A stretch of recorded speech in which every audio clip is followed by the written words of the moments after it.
Yeah, so I think this is one of those times where time is your enemy, and because I think they discuss some really uh, poignant, big word, huh? Some really useful stuff here, and some excellent takeaways and experiences. Because at the end of the day, all we look for is experiences that other people in a similar situation have had, and then what we can learn from that. And I think they made some really good, excellent points here. And I can see that there's enough material here that if we had more time, they probably could actually keep us more, make it more informative for all of us. But because we need to keep things moving, I would like to thank the panel here, Shivani, for moderating it, conducting it, Utkarsh, Sujoy, Sai. Thank you once again for being here. And now my question to the group here is, since we are running behind, we are supposed to break for 30 minutes, or we could do it 15 minutes. What do people prefer? Stick to 30 minutes? 20 minutes. Okay, so 20 minutes. So we will reconvene. Right now is 6:30, so 6:50. So we will regroup in 20 minutes. Okay, so that was the easy thing. The next one is actually, Manoranjan and his team I think Vachas has set up a corner there. So he will, if anyone is interested in a free trial with AppEQ, please see Vachas over there, and he can set you up with that. And then the next thing is that for Prashant, who will be kicking off the mock interview sessions, sign up with you, Prashant. So please, before you break for chai, coffee, please just stop by Prashant. He's sitting right here. And then just stand up and say, hi, man. So yes, please just stop by, before you go out, and just let him know, and then he can assign you a slot. And so that way you can be in a benefit from his experience. And then the next speaker after this break would be Thomas, and there he is. Say hi.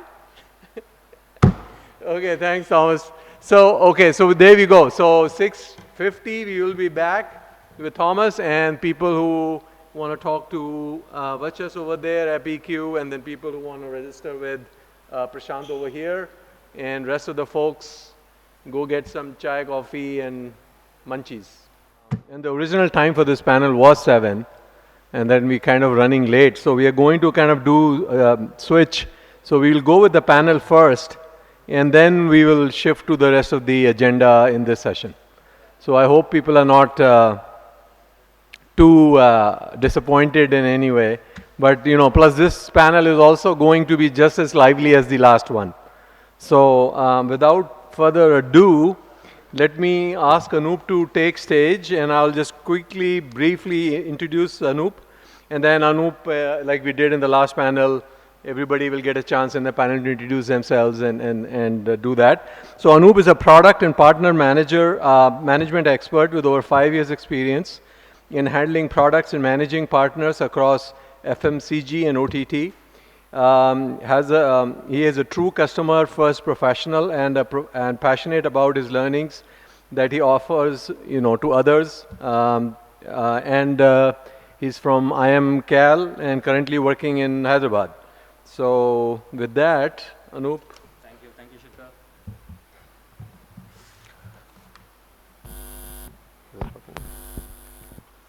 Shikhar. Thank you, Shankar, and thank you everyone for being here. This panel will be, is it better now? Yeah, this panel will be a continuation to what Shivani had done earlier. They were talking morely about customer success tools. We'll also be focusing on emerging technologies and emerging tools, but morely from a problem identification and solution perspective, not directly about the emerging technologies in itself. So with that, let me introduce the panel. First, we have Rupesh Rao. Rupesh Rao comes with a 20+ years experience, and he has worked across all the globe, and He's been a customer success leader and also has a good amount of experience in IT. Rupesh, if you could please join.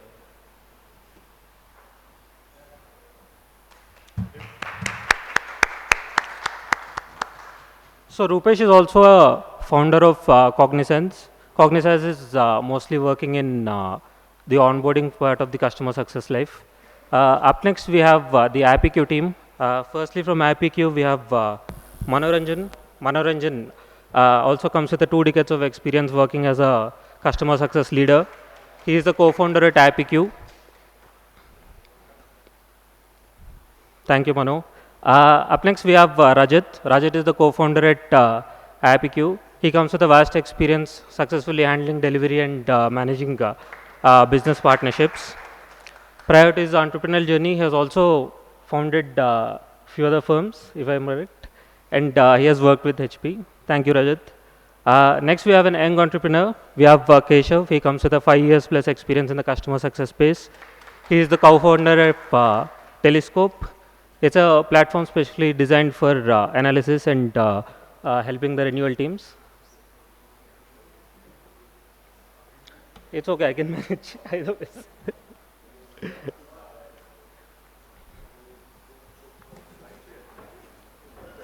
Yeah, it's okay. Yeah. Thank you guys. And without further break, let's directly jump into the panel discussion in itself. So first, I'll direct the question to the entire panel so that each of them can go across. Given the current global economic makeup and how organizations are now not really inclined or not really focusing on either getting in new tools or spending more on tools and are in a mode of consolidation, right, of all the technologies. So I wanted to understand from you, what is your outlook? How do you think this customer success space and the tools across this space, how are organizations going to adapt to this? Rupesh, if you could start with that.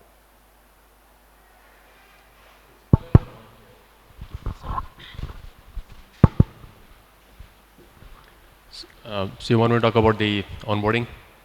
Not onboarding in specific, but the entire customer space, customer success space, how organizations are now going to look at the customer success tools. Okay, I think the CS tools, there was a very good discussion already earlier. Not much to add really from my perspective. I think the simple idea is that as a B2B SaaS company, if your revenue is coming mostly from new logos today, then it's only a matter of time when the coin will flip and a lot of revenue will come from existing customers. If you look at any large B2B SaaS companies like Salesforce and these guys, more than 70% of revenue comes from existing customers. So I think that's the whole shift we are seeing in the market. That's what brings the need for tools for the CS teams and so on. I think so that's the logic here, and not really much to add here, unless you want to add anything. Yeah, I think in this, first of all, for people, I just will take one moment. This is Mano here from AppEQ. Before this, I was with WhatFix, driving customer success. So I think the question was around like, hey, 2023 is so different from, last year. Last year there was budget for everything, and 2023 is not like that, right? So, and it's so true because we get to speak to a lot of prospects, and they're all very budget conscious. So they are thinking about not adding tools, but how do I reduce the tools? So in this scenario, and customer success tools is also not an exception, right? So you are trying to say that, hey, customer success tools, do we need it or not? I think we, in fact, there were a couple of guys who were, who actually moved from customer success platform back to the CRM. I think there was a question, interesting question of, hey, we have the CRM, should we use it, continue it, and so on. So there were cases in the market where people are taking this very drastic decision where they say that, okay, from a customer success platform, we'll remove it and move back to thing. But eventually, I think these are all knee-jerk reaction to the reality.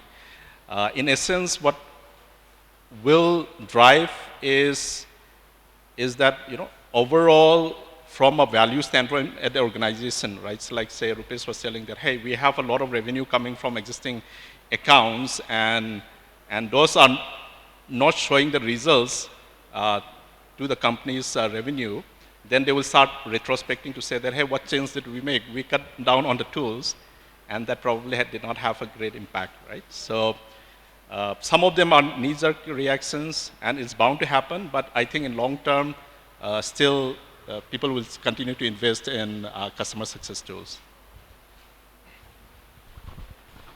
Yeah, I think these guys covered pretty much most of it. Just adding, I think now we are seeing, and this is not just for CFOs, right? Just any SaaS tool in general, the CFOs become a huge influencer in a lot of these decisions, and it's very unlikely that as a CSM or as a salesperson, you're going to get these CFOs sitting on your calls, right? You're still going to be talking to your champion persona, and I think like we're, just like Manoj said, 2023 is very different from even 2022 with SVB, what's happening, and the whole economic climate and all of that. And for that, how do we try to influence the decision makers and the key stakeholders of your customer's company is kind of the challenge that we're all going through and trying to figure out ways in which how we can overcome that. At the same time, yeah, the reality is the tools are solving a real problem and creating value for the customer. As long as we focus on doing that, I think the customer is always ready to pay for it. It's just, it's our job to, as success managers, to create that value for the customer.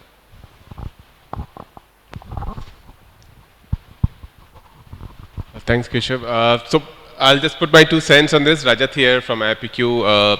I have background in a few startups before.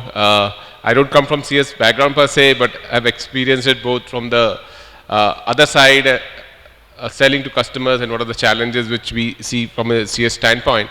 I think there's a question, I think Anup, if you asked is how emerging tools are going to shape up, right, in the current ecosystem in the CS, right? Is that? So, Rajat, to answer that, but primarily we wanted to understand, given the current economic conditions, like Mano and Keshav are covering, there's not much spends that are going to happen in acquiring new tools rather than consolidating of tools is what is happening. Yeah, right. Sure. So what is the outlook that we have? Sure. Right. So I think so. If I want to compare it, the role of a CSM, similar thing is going to come on the product side. Is what's the business value these tools are going to come in, right? Because now when you are looking at a cost cutting happening across the board, every executive manager has to sort of give the value proposition, right? And some of these tools could be good to have. That obviously becomes one of the easy attack from a cost cutting point of view. And then there are some of those where they are in silos. So one of those challenges are happening where you have tools across the board in the environment, and then they are not giving enough value as a cohesive value, right? So I mean that is what the answer is coming more from the executive is, you are having these tools, are they now giving me return on investment, right? Okay. Initially we had a thing where we were talking, all of us talking around, all enterprises have tools from 40 to 200 SaaS tools, right? Now it's like, how much value are we getting on it? Are we creating too many islands of tools? They're not talking to each other. And how do we really now drive customer value from these tools? So I think that's where the emerging environment I see from a SaaS ecosystem for CS platforms coming in. Thank you, Rajat. And that's a very important insight, right? There are a lot of tools doing multiple works, but they're not talking to each other. Given that perspective and the current situation in general, what are the key problem areas that we are identifying in this CS space, and how are we trying to address those? If you could share your views on that. It would be, Yeah. You can go around the panel. Yeah, so I think so. Integrations have become now so fundamental. Slack has shown how integrations become such a important thing for the success of a platform, right? And I think so that is what is now getting more and more, right? So where can you talk to Salesforce? Can you talk to your ticketing platform? And how can you create a cohesive view for the CSMs to take the right decision, right? So just to take a segue, today every customer wants a personalized sort of response from a CSM. But at the same time, as an organization, we want to optimize for scale, right? So from a product standpoint, companies want tools to automate everything, but CSM should give that personalized view to the customers, right? So hence, an integrated view where you can create a personalized view, I think that is something should become the direction of how all the tools will play out and give a sort of a personalized view and service to the customers. Yeah, just one point to add to what Rajat said is, how do we not become a services company, and at the same time, with the current market conditions, how do we become that one platform that caters to multiple needs, right? So every customer, especially the biggies, are going to come and ask you for very unique requirements to them. So that's like a challenge that we're all going through, and yeah, something to figure out. Yeah, I see there are two trends that's happening, right? So one is specialization, right? So your teams become specialized as you grow. Like, so your CSM who is doing everything probably at a 0 to 1 scale is going to get specialized as you grow from maybe 1 to 10 million and then, to 100 million kind of a journey. So there is the specialization trend that is going to happen, and your teams is going to say that, hey, you have support teams. Earlier, CSM is doing support, onboarding, whatever you can think of post-sales, right? And then you will have your support, you will have onboarding team, you will have professional services, customer success manager, you will have customer success operations team, enablement team, customer marketing and advocacy teams, and so on. So you will have a lot of specialization that will happen. And that is, I would say that I don't think it will stop. It is bound to happen because that's how you create repeatable, you can say, processes and competency within the team, right? So that becomes, so that trend is there. So what does that mean is each of this team is going to require a very specialized tool which is going to help in that work area. So it is inevitable that organizations, as they scale, they are going to have more and more tools. I don't think that is going to go away. There is going to be SaaS offerings for each of the specialized things. Now, the challenge for a role like account management or customer success manager is like, hey, I want to see view across all these guys because I am accountable for the customer. I am accountable for the revenue that comes from the customer. So I need to have access to all these insights and then, operating data that is there, right? So what kind of support tickets are coming in? What kind of product feature is used? And so on, right? So that is the trend where platform like, the CS platform and then very specialized tools, emerging tools, which is looking at certain maybe, very, very niche problem. Like, say, for example, I would say that one of the key reason why people, customer churn is like your sponsor leaves, right? So is there a way for you to understand sponsor leave and be able to have a playbook around that, right? So that's some of the specialized features that you would want from maybe any of the CS platform that you have. So yeah, so I think as more and more of this one solution which cannot cater to all the problems which are specific to a particular domain or industry, I think emerging technology is going to come and disrupt that. And that also is probably one trend which is going to keep on continuing. Manu, if I can just ask a follow-up question on that. How do you think it is going to vary for a SMB vis-a-vis enterprise firm? Yeah, I think it's a topic that was discussed some time back also around the segment. Unfortunately, the reality that most of the organizations as they scale is that you do not have a choice on the segment until and unless your product is very, very clear telling that, okay, I am from day one an enterprise product. I don't think there are very few organizations that I could think that they were as clear as that. Most of the organizations starts from somewhere and they do a lot of iterative discovery. And during this discovery, you will onboard different segments and persona which is going to define the MVP over a period of time, right? So, PMF over a period of time. So at any point of time, I think you are going to have enterprise segment, you are going to have some level of long tail, the small, very small segment, and then you will have some medium segment. So as a success teams, the reality is you have to deal with all the segments, but only thing that you have to do is you have to kind of be very clear on what is the outcome from this segment that you want to achieve out. Maybe your retention targets are different. Because very small, probably low touch, you can go for a very low touch model. Your retentions, even if it is probably around 70%, maybe still okay, right? Enterprise segment, you can put in high touch. You know there is a lot of upsell and cross-sell opportunities. You can, even though you land probably around, say, 30K annual, you know that you can grow it to maybe 200K over the next 2 years.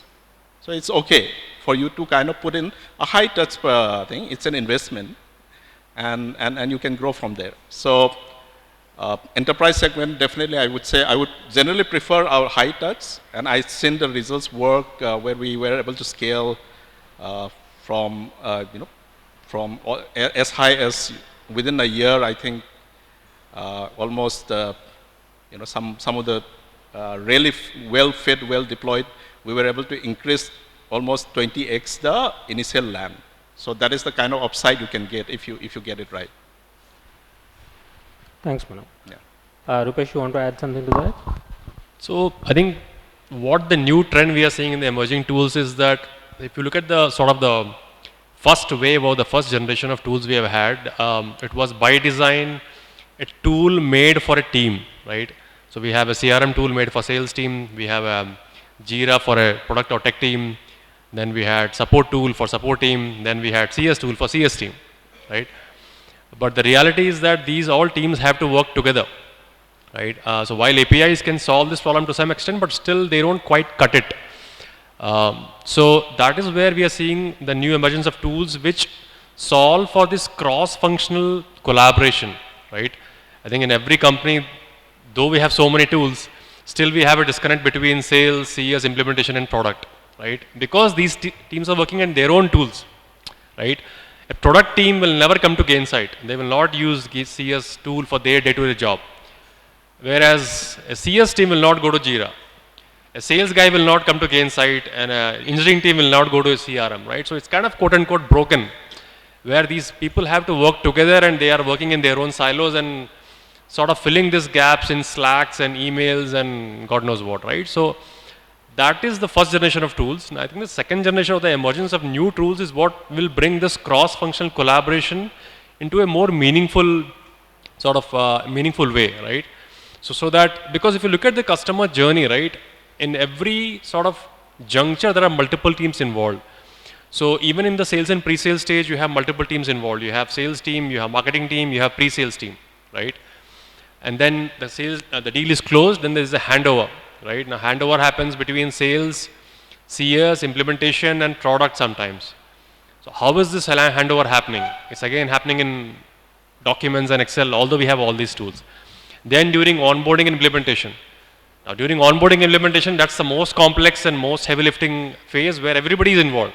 Sales is doing handover, product is doing their feature request prioritization, implementation team is there, CS team is there, customer is also involved.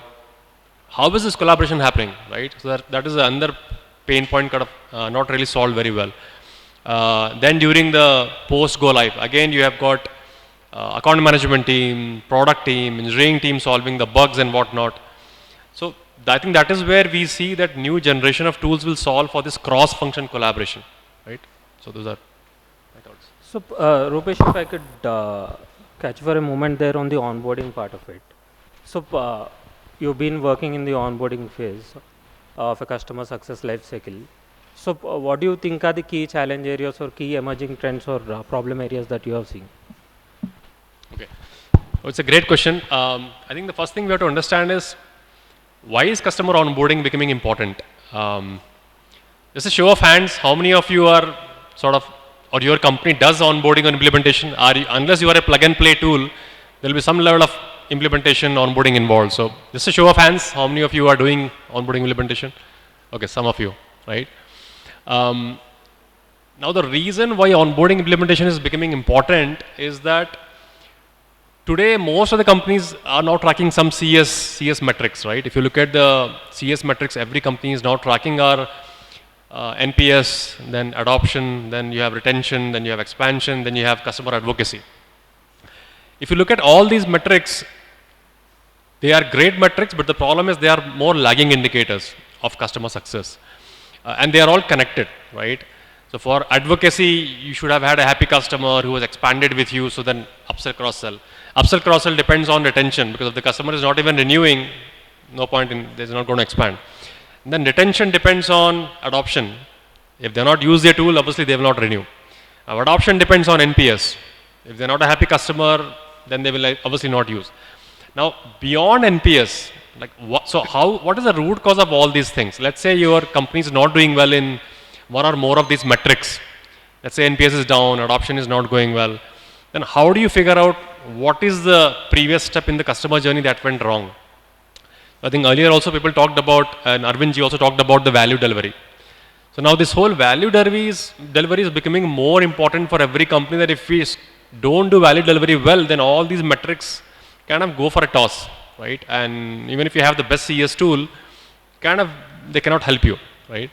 So that is where the customer onboarding is becoming important as a leading indicator of all these metrics that you are today measuring, so that you go solve the root cause of the problem rather than firefighting when something is going wrong or there is a churn risk or adoption is not happening.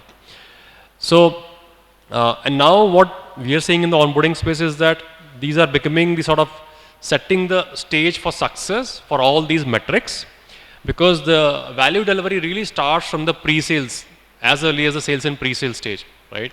So what do you promise to the customer? How do you track those promises, those use cases? How do you work internally with different cross-functional teams, sales handover to implementation, implementation to product, engineering, all of that. That really determines how is your value delivery going. So are you even measuring those value delivery as a metric today? So that's one thing we are seeing, that organizations are now starting to measure, that let's measure, these are the 5 things I promised you in the sales cycle, and during the implementation cycle, can I see where are we on those 5 sort of, deliverables or promises we made? And if something is, let's say, red, amber, green, then why is it red?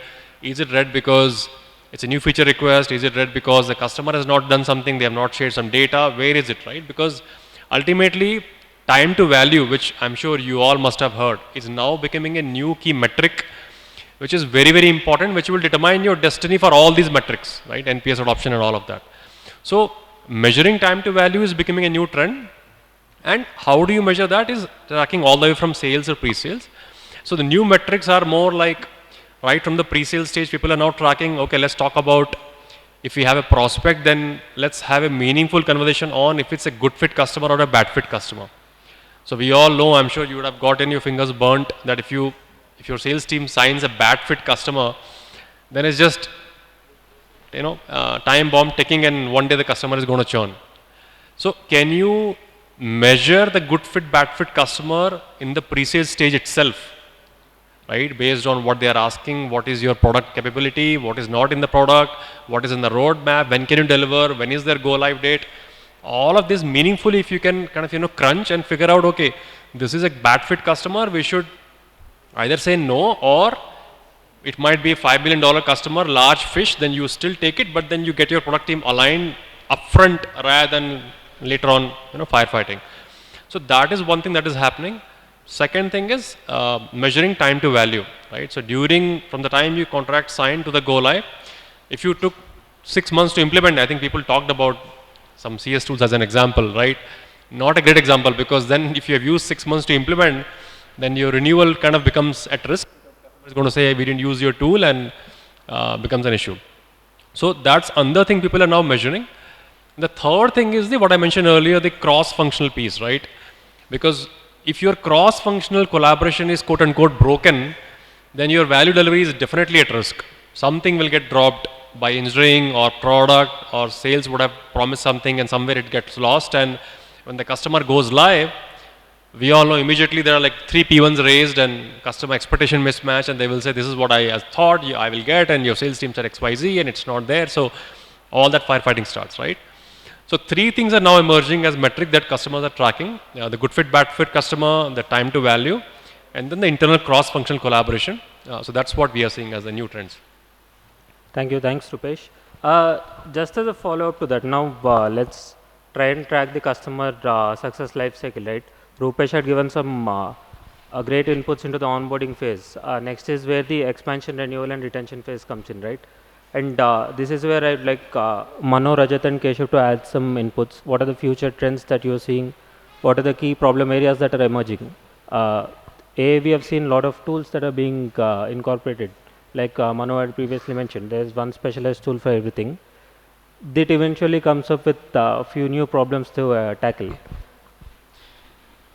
Yeah, I think just to expand on the metrics part, I think time to value is, I would probably rate from a customer success standpoint, 60% of the work, right? If you do that right, so time to value will require, I look at from 2 lenses. One is just from how fast can you show the value, and what is the value. So you have to be very clear on this too. So your value can be different for different segment. Maybe for SMB, this value can be something. For enterprise, it can be something. But I think that if you do it well, I think that's a great work. In fact, that was also one of the reasons why I guess one of the first 2 or 3 specialized teams, one of them onboarding, which I did first, was an onboarding team separately. Yeah, moving on, the second part is, hey, how do you, renewal comes up, and then, how do you renew it?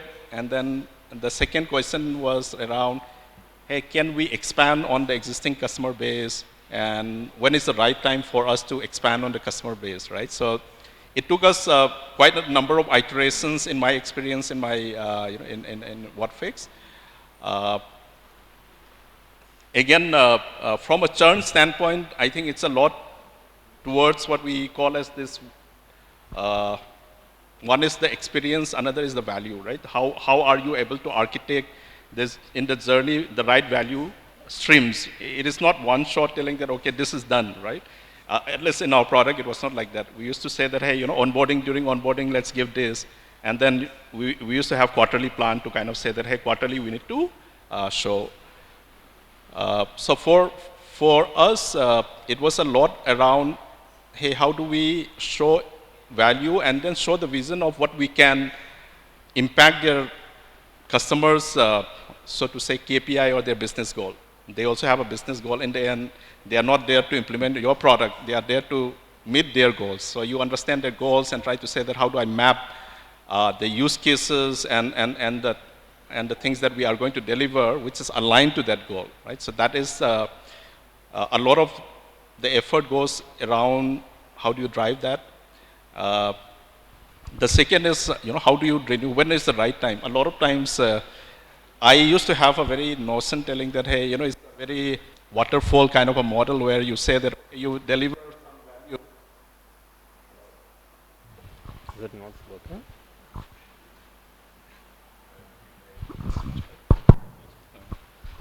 Yeah.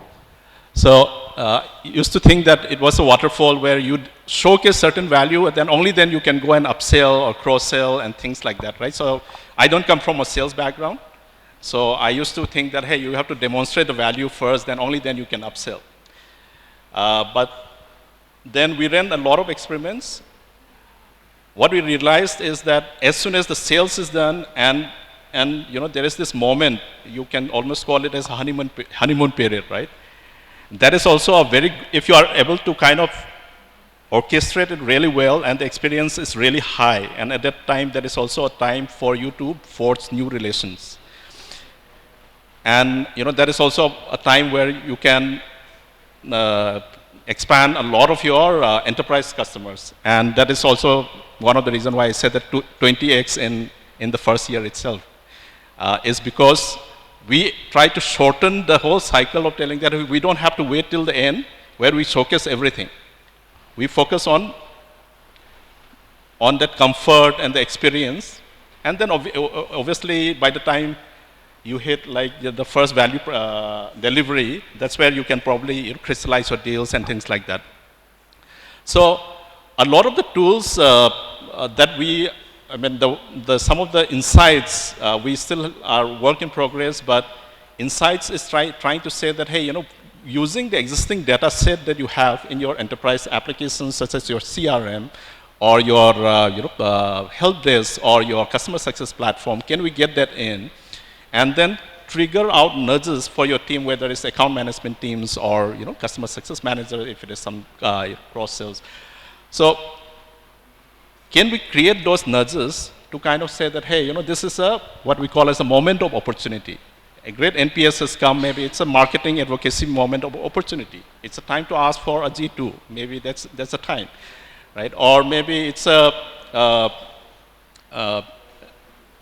there is also, certain, because you have certain opportunities, you can also start having certain standard operating process in your teams, wherein you say that, hey, we are chasing so many deals, then maybe our support team starts better prioritizing this account more than the other accounts, so that they start winning this deal because the customer experience is better, right? So this kind of nudges and insights, can we bring it up and help in cross-team collaboration as opposed to working in silos?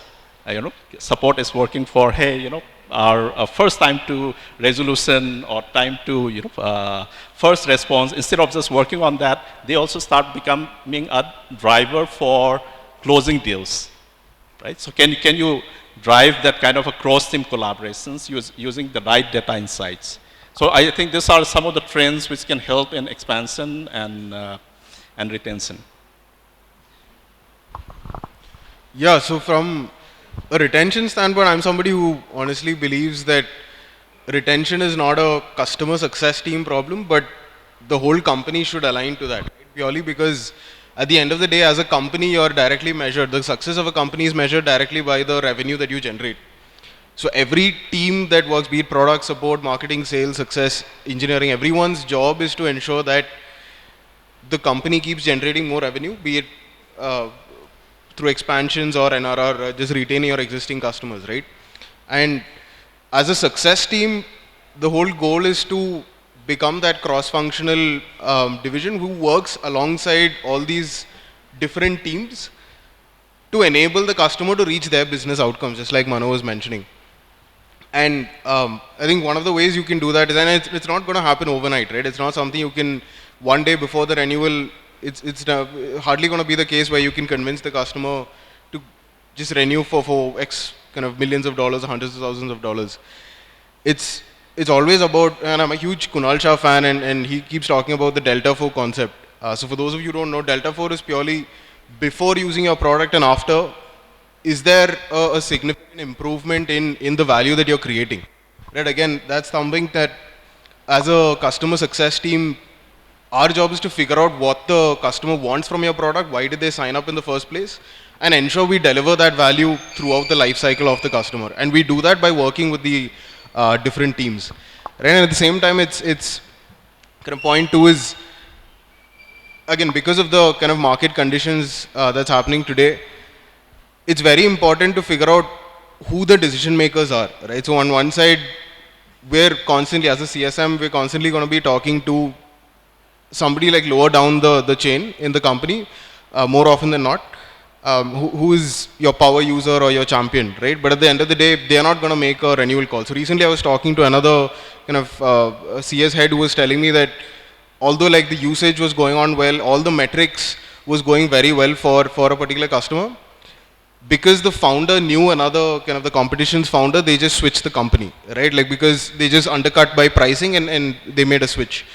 So it's very difficult. It's very important to understand who those decision makers are as well, and kind of multi-threading, right? Figure out all those different personas and make sure you at least engage with them. And again, your higher accounts, probably get in your bosses as well, your C execs to interact with your customers' leadership, just to make sure that, and make the customer feel that we are in it together and we are there to kind of ensure that you actually hit your milestones and your business goals.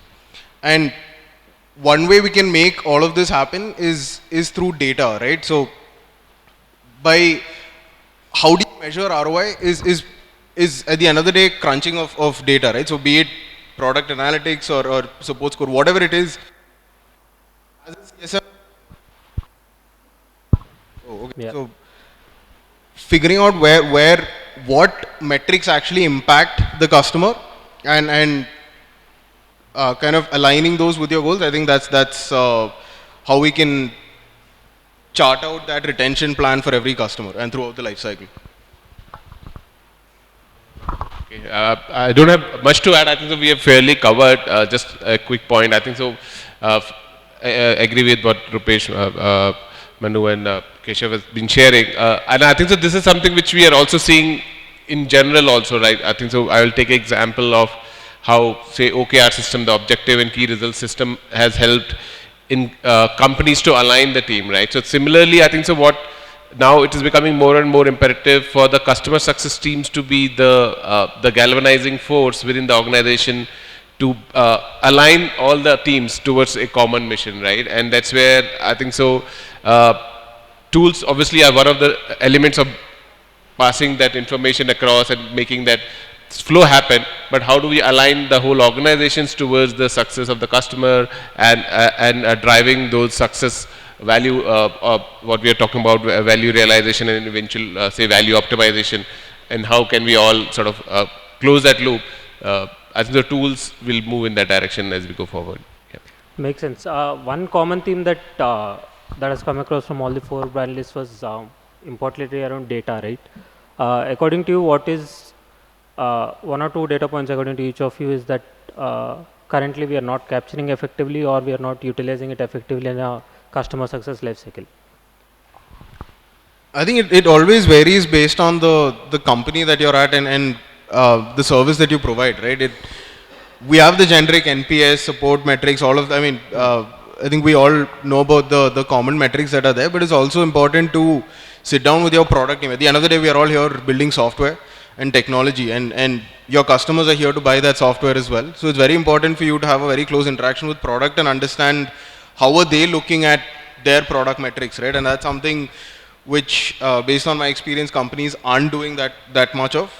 And there's always a gap between customer success and product, wherein we feel we draw kind of boundaries between what's your job and what's mine, and that's something we can kind of bridge the gap between and understand, at least from the success side, figure out what are those product metrics that actually drive value for the customer, and especially what are the sticky elements of your product that your customers love so much that they won't leave you for, even if your competitor comes and gives a 70%, 80% discount on.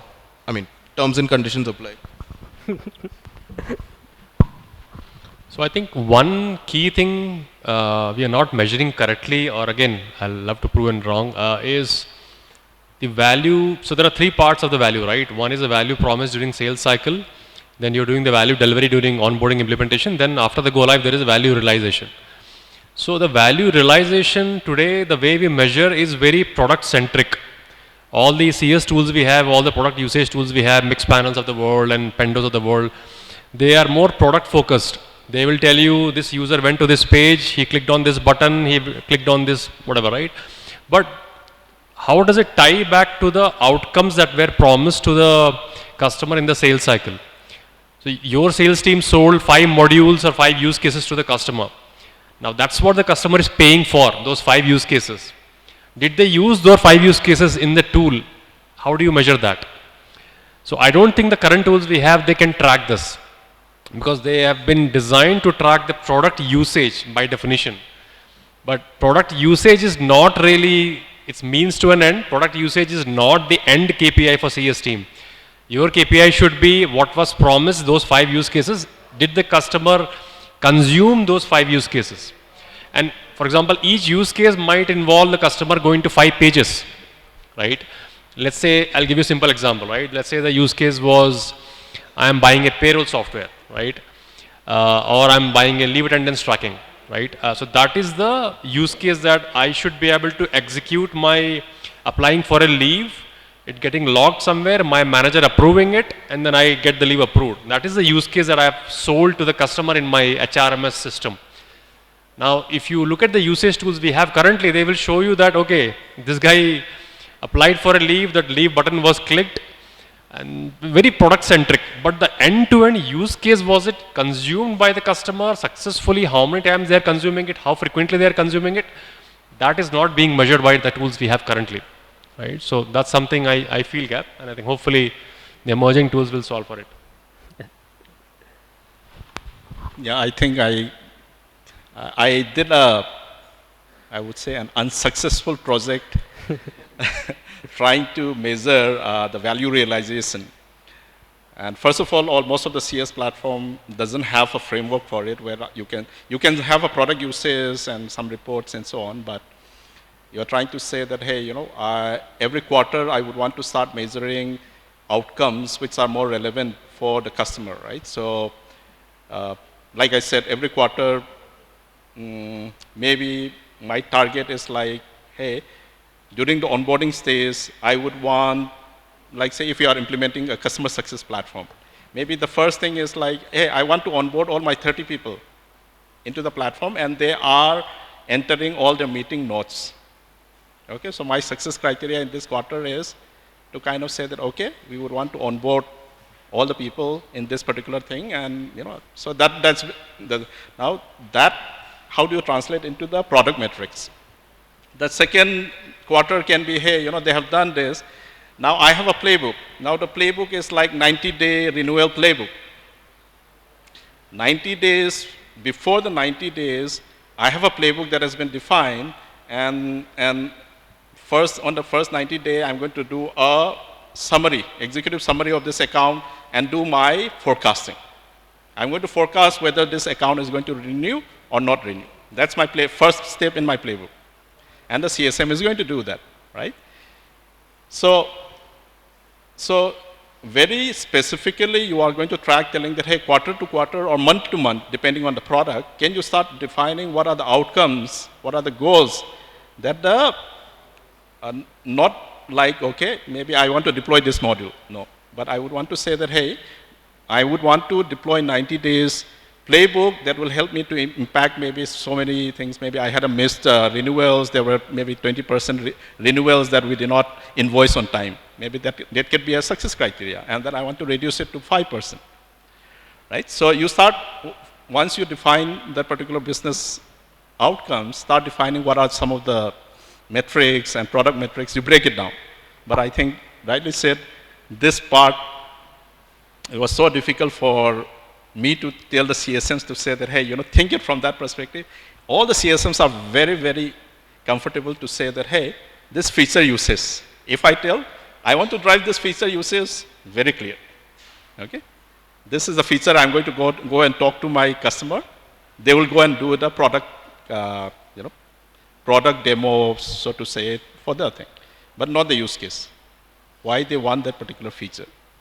Yeah, so I guess, that I completely echo on that, and that is, I think, the main problem of a customer success being more support-centric, which is more support product-oriented, as opposed to being more like an advisor. If you're going to be an advisor, you have to go more into the problem area of the customer, start designing what you can do for quarter to quarter to improve their life.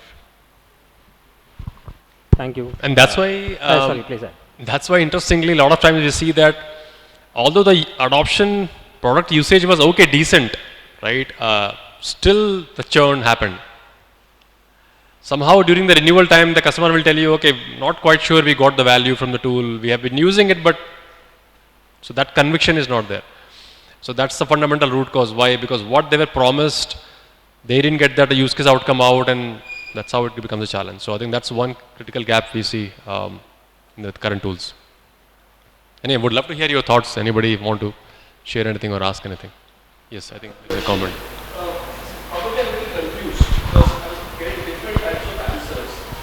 See, first of all, when we're talking about value, right, the outcome, the business outcome that we're talking about, we are selling the product by saying this is the value that you're getting of business outcome, not a product mix. let's take a simple example, right? Let's say you are selling a application tracking system, like HR system, right? What is your use case? You are the head of recruitment. You are buying a application tracking system, right? Your KPI is to bring down the, what is that called? Lead time to close a role, which today takes 90 days, to bring it down to 40 days. That is the use case for which you are buying a HR system, right? Now, product usage, what you will get is the users went to this page, clicked on this page, blah, blah, blah, all, but your metric or your use case, did your lead time to close a role by 40 days, how do you measure that? So that is not shown by your product usage tools.